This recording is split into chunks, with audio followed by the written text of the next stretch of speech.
Hello friends, আজকে হবে শুকনা মাছের ঝাল। তো দেখো, ফুটন্ত জলের মধ্যে আমি আগে শুকনা মাছগুলোকে কিছুক্ষণ ভিজিয়ে রেখেছিলাম। এবার পরিষ্কার করে নেব, তারপর সমস্ত মাছ থেকে কাঁটাগুলোকে ছাড়িয়ে নেব।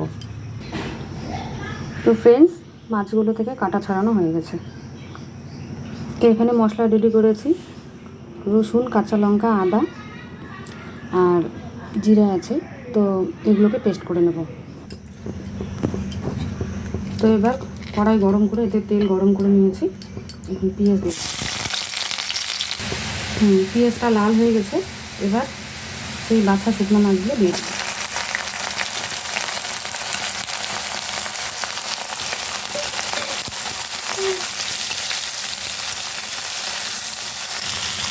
এবার লবণ দেবো, হলুদ দিলাম। এবার একটু ভেজে নেব। এবার ফ্রেশ করা মশলাগুলো ঢেলে দেবো। কষানো হয়ে গেছে। এবার এখানে একটু জিরে গুঁড়ো দিলাম।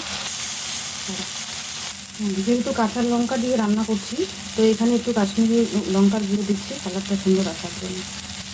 এবার একটু জল দিয়ে। তো ফ্রেন্ডস, আমার শুকনো মাছের ঝাল রান্না করা হয়ে গেল। তো ভিডিওটা কেমন লাগলো? যদি ভালো লাগে তো অবশ্যই লাইক, কমেন্ট, শেয়ার। বাই।